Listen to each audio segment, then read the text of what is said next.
Hello student, welcome back to my YouTube channel.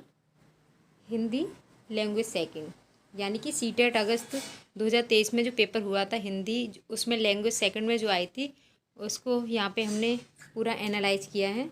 तो आप इसे देख सकते हैं। इसका फर्स्ट प्रश्न है, यानी कि सबसे पहले इसमें पेडागोजी दी गई है। तो इसका फर्स्ट प्रश्न है, एक माँ ने कक्षा थर्ड की अध्यापिका से पूछा कि मैंने इस बात पर ध्यान दिया कि मेरी बच्ची कभी कभी ऐसे शब्द बोल जाती है जो उसने कभी अपने वयस्क या भाई बहनों से नहीं सुने हैं। यह कैसे संभव है? इस प्रश्न का निम्नलिखित में से सबसे उपयुक्त उत्तर क्या होगा? तो इसका राइट आंसर है, रचनावादी उपागम के अनुसार बच्चे नई भाषाएं आविष्कृत करते हैं। बच्चे केवल अपने वयस्कों के अनुकरण से सीखते हैं, यहाँ पे ये रॉन्ग है। नेक्स्ट देख लेते हैं, मनुष्य का मस्तिष्क भाषा सीखने के लिए सहज रूप से अनुकूलित है। हाँ, ये बात कुछ हद तक ठीक है, बट इसमें जो राइट आंसर है वो सी है, यानी ये थर्ड। बच्चे भाषा तभी सीखते हैं जब बच्चे के भाषाई विकास का पुनर्वलन हो, ये भी रॉन्ग है। तो यहाँ पे राइट आंसर है थर्ड।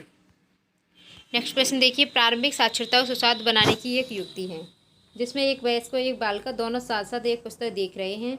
वयस्क प्रश्न पूछता है और आपसी संवाद को प्रोत्साहित करता है, फिर दोनों की भूमिका बदलती है। बालिका वयस्क से पूछती है प्रश्न, यह युक्ति क्या कहलाती है? यानी कि साझा पठन। ये दोनों क्या कर रहे हैं? ये शेयर कर रहे हैं बातों को। यहाँ पे second is right answer. Next प्रश्न देखिए, एक अध्यापक शिक्षार्थियों की भाषा के श्रवण कौशलों का विकास कैसे कर सकता है? यानी कि राइट आंसर है यहाँ पे फर्स्ट, शिक्षार्थियों के लिए ऐसे अवसर सृजित करना जिनमें वे तरह तरह के भाषा स्रोतों और लोगों से सुन सके और अन्य श्रवण संबंधी गतिविधियों में संलग्न हो सके। इसके और ऑप्शन देख लेते हैं। अन्य भाषिक कौशलों से संबंध किए बिना, यानी कि अगर यहाँ पर केवल या बिना आ जाए तो क्या होगा? हमारा रॉन्ग आंसर होगा।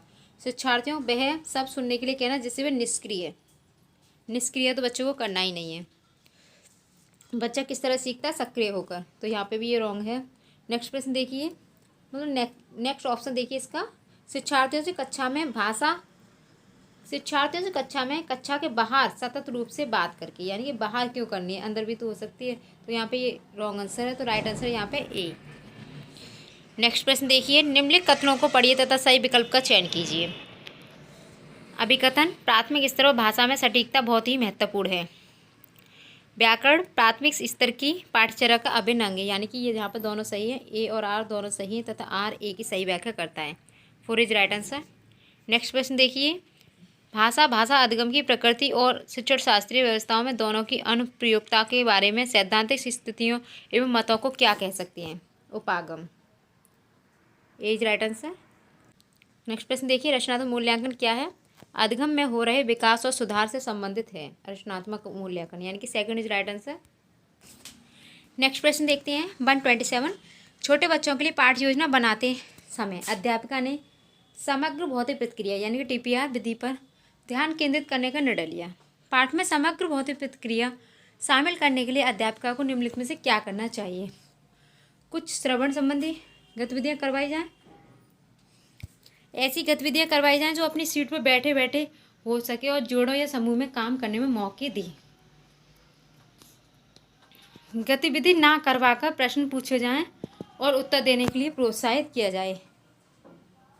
कक्षा में कुछ शारीरिक गतिविधियाँ करनी चाहिए। राइट आंसर यहाँ पे 4। नेक्स्ट प्रश्न देखिए, व्याकरण सिखाने का कौन सा उपागम इस मत को प्रोत्साहित करता है कि भाषा अधिगम नियमों को सीखने से संबंधित है? निगमनात्मक। अगर बात नियमों की आए तो वहाँ पे राइट आंसर होगा हमारा निगमनात्मक। अगर बात उदाहरण की आए, उदाहरण देने की, तो वहाँ पे होगा हमारा आगमनात्मक। तो राइट आंसर है यहाँ पे 4, क्योंकि बात किसकी हो रही है? नियमों की। नेक्स्ट प्रश्न देखिए, एक अध्यापक कक्षा 5th के शिक्षार्थियों को मुक्त लेखन कार्य देने की योजना बना रहा है। अधिकांश अध्यापकों द्वारा निम्नलिखित में से किस बात पर ध्यान केंद्रित करना चाहिए?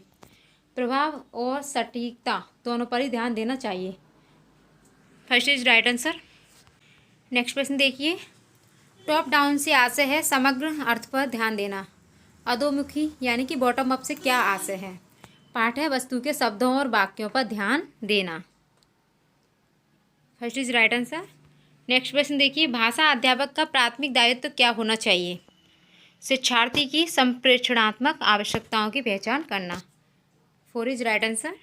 नेक्स्ट प्रश्न देखिए, एक छोटी बच्ची कोई एक पुस्तक उठाती है, उसे सीधी तरफ से पकड़ती है और उसके पृष्ठ पलटती है। इन सब में क्या सम्मिलित है?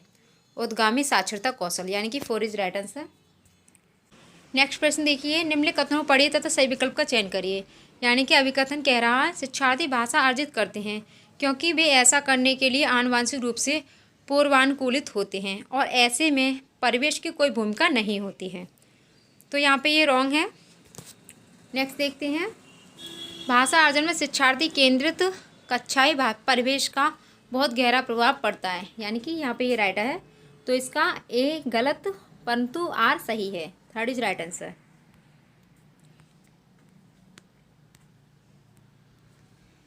नेक्स्ट प्रश्न देखिए, पठन सिखाने के उस तरीकों को क्या कहा जाता है जिसमें शब्दों के अर्थ को प्रयुक्त संदर्भों के अनुसार समझने में बल दिया जाता है? समग्र भाषा उपागम। 1 इज राइट आंसर। नेक्स्ट प्रश्न देखिए, भाषा के बारे में चिंतन करने और बात करने की योग्यता को क्या कहेंगे? अधिभाषिक योग्यता, यानी कि विचार विमर्श। 3 इज राइट आंसर। नेक्स्ट प्रश्न देखिए, यहाँ पे गद्यांश को पढ़कर पूछे गए प्रश्नों में से सही उपयुक्त उत्तर वाले विकल्प को चुनें। यानी कि यहाँ पे ये पैसेज दिया गया, गद्यांश दिया गया, हमें कुछ प्रश्न देखने हैं, उनके आंसर हमें यहाँ से ढूंढने हैं। तो पहला प्रश्न है, गद्यांश के अनुसार सबसे बड़ा दुख है। गद्यांश के अनुसार जो सबसे बड़ा दुख है वो है तनाव का।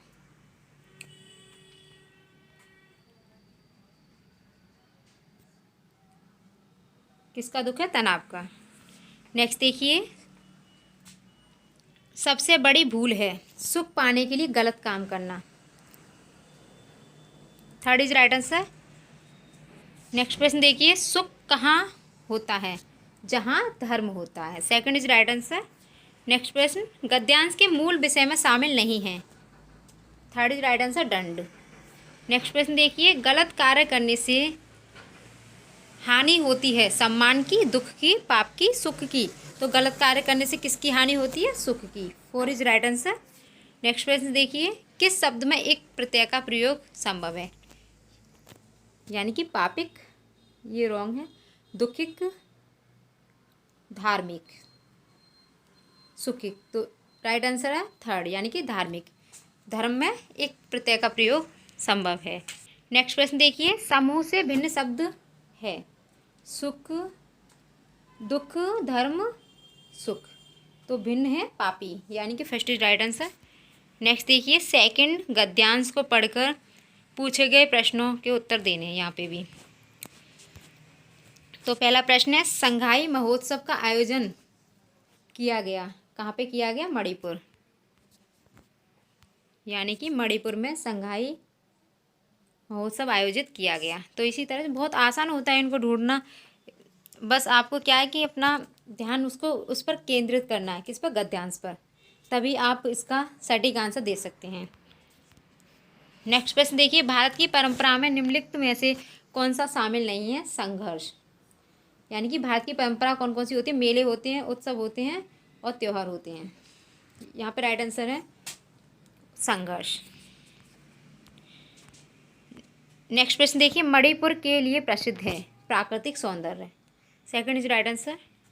नेक्स्ट प्रश्न, संघाई महोत्सव के आयोजन से किसको लाभ मिलता है? अर्थव्यवस्था। 3 इज राइट आंसर। नेक्स्ट प्रश्न देखिए, पहले और अब के महोत्सव के आयोजन में मूल अंतर क्या है? पहले केवल इम्फाल में, अब पूरे राज्य में। 2 इज राइट आंसर। महोत्सव का संधि विच्छेद है महाधन उत्सव। एक संधि विच्छेद गद्यांश में जरूर आता है, तो इसको अच्छे से देख लेना है संधि विच्छेद किस तरह से किया जाता है। इत प्रत्यय का उदाहरण है आकर्षित, यानी कि 1 इज राइट आंसर। नेक्स्ट प्रश्न देखिए, गद्यांश में किस किस क्षमता के सामने आने की बात की गई है? महोत्सव। 4 इज राइट आंसर। अगर वीडियो अच्छी लगी हो तो लाइक करें, शेयर करें, चैनल को सब्सक्राइब करें। Thanks for watching video.